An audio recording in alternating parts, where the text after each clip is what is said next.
Olha só, a polícia prende suspeitos de homicídio. O crime aconteceu há pouco mais de 15 dias no bairro Mutirão. Mas quem tem mais informações é o Valdinez Lima, falando com o doutor Eduardo Galvão. Ô, Valdinez, conta. A polícia elucidou o crime de homicídio ocorrido numa madrugada ali na Rua da Esperança, na região do Mutirão. Ao meu lado, Eduardo Galvão. Doutor, crime 100% elucidado? 100% elucidado.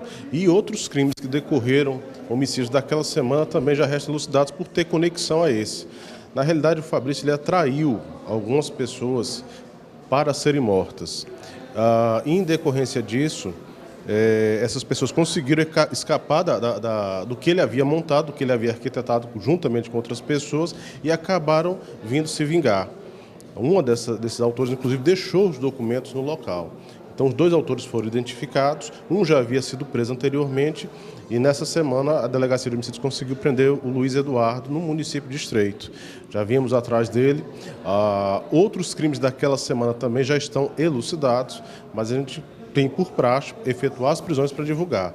Mas muito já foi descoberto, muito já foi trabalhado em cima disso. Ele já tinha prisão, inclusive, decretada, e nós conseguimos localizar no Estreito essa semana o segundo envolvido, também preso. Ele nega? Nega a participação, mas não tem como se negar, porque, como dizer, é uma questão de crimes envolvidos, vários crimes envolvidos num único contexto. Outros homicídios que ocorreram depois da morte do Fabrício estão em conexão com a morte do Fabrício ainda, e nós estamos trabalhando para prender outros envolvidos, mas a participação desses dois autores, a Polícia Civil não tem dúvida nenhuma, obtivemos os mandados de prisão preventiva dos dois envolvidos e efetivamente estão presos em relação a esse caso. O Fabrício teria convidado duas pessoas para praticar assaltos na cidade e essas pessoas, na verdade, estavam sendo traídas para serem mortas. Tinham já um decreto de morte decretado, já algumas pessoas tinham interesse na morte desses dois indivíduos. Chegando ao local, verificaram que não havia nada do que ele havia prometido para a prática de assalto, retornaram e ceifaram a vida dele. Mas um desses que seria morto pelo Fabrício, que o Fabrício já havia levantado e arquitetado esse crime, acabou sendo morto na mesma semana. Agora a gente trabalha para prender os autores dessa morte, já ocorreu depois da morte do Fabrício. Mas todos esses crimes estão conectados, todos eles têm uma ligação. Obrigado, doutor Eduardo Galvão, e parabéns aí pelo trabalho que a polícia vem desenvolvendo na cidade, elucidando, né, esses crimes. Olha só, estudantes que continuam sendo transportados, infelizmente, continuam sendo transportados naqueles pau de arara, né?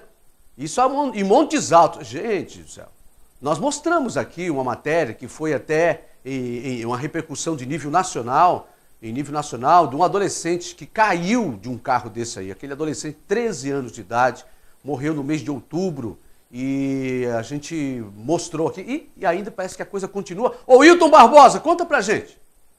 Todos os dias é assim. O empurra-empurra para entrar no transporte escolar no município de Montes Altos, no Maranhão. Mas preste atenção de que maneira os alunos são transportados. Uma caminhonete, modelo pau de arara, sem nenhum tipo de proteção. Em algumas localidades, durante mais de 50 quilômetros, eles ficam pendurados do lado de fora do veículo. Uma situação perigosa e que acabou resultando na morte do estudante Adriel Oliveira Lima, de apenas 13 anos de idade. A caminhonete em que ele era transportado se envolveu em um acidente em uma estrada vicinal no município, batendo de frente com outro veículo. O estudante Adriel bateu a cabeça e foi encaminhado ao pronto-socorro. Lá, foi diagnosticado com um coágulo de sangue no cérebro. Submetido a uma cirurgia, ele não resistiu e morreu cerca de 15 dias depois do acidente. Para os pais, uma perda difícil de superar, por um acidente que, segundo eles, poderia ter sido evitado.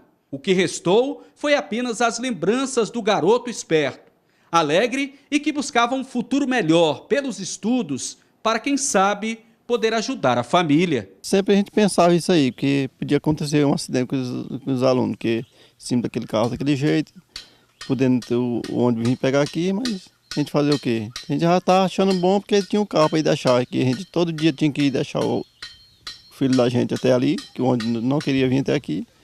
A gente, de uma forma que a gente não pensava que ia acontecer esse tipo de coisa, mas hoje eu fiquei com medo de acontecer com os outros, que o o meu que estudava aqui já saiu, o outro está estudando em Imperatriz agora. Aí a gente queria que evitasse para não acontecer com os outros. O ônibus estava quebrado, quebrou na quinta-feira e na sexta-feira aí a caminhoneta passou e como não tinha arrumado o ônibus, aí ele foi deixar até na beira da pista, onde pega o ônibus dos assentamentos, que era o outro ônibus que ele ia pegar que vinha no assentamento para ir para o colégio.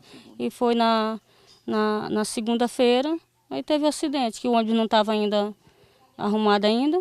Poderia ser evitado sim, porque que no dia do velório do meu filho o ônibus veio até na minha porta.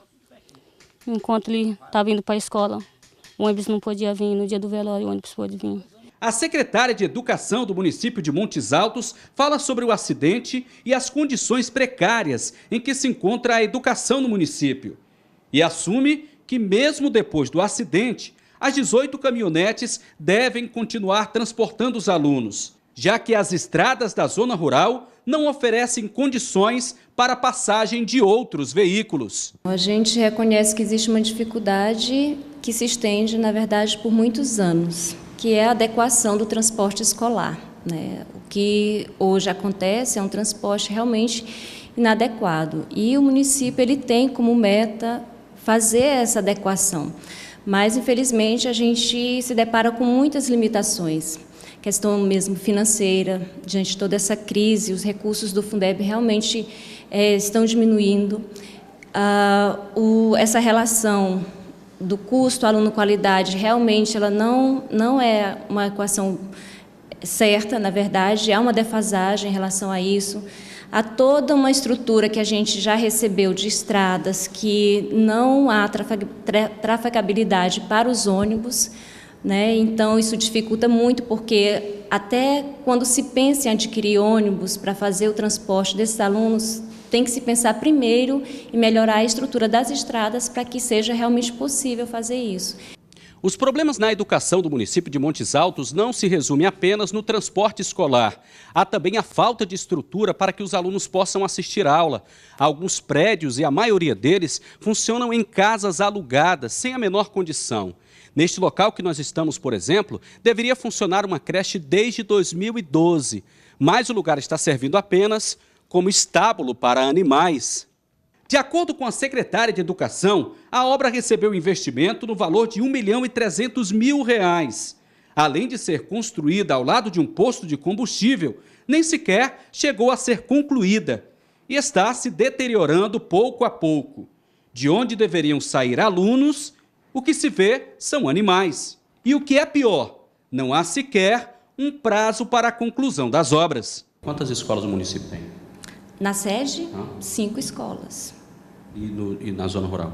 São 13 escolas, mas em condições assim que também, infelizmente, não são estruturas adequadas. Quero dizer que as escolas, algumas escolas funcionam numa estrutura que foi realmente construída para funcionar uma escola, e em outras situações funciona na sede de associação ou num prédio que é semelhante a uma residência.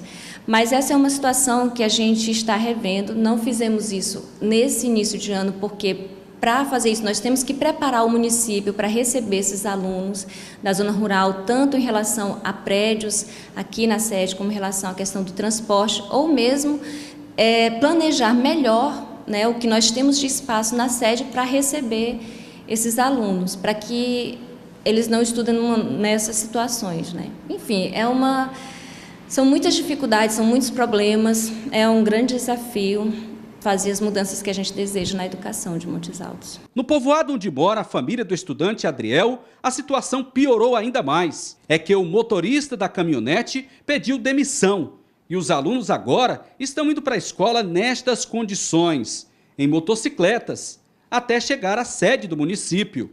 O pai e a mãe do pequeno Adriel tiveram que se despedir do filho de forma trágica e esperam que esta situação não seja vivenciada por outros pais de alunos. Olha, daqui a pouquinho o prefeito de São Paulo, né, João Dória Júnior, esteve aqui na cidade, ou melhor, esteve aqui no estado do Maranhão, passando aí pela cidade de São Luís, e a gente vai mostrar daqui a pouquinho essas e outras informações. Segura aí que a gente mostra já já, é rapidinho.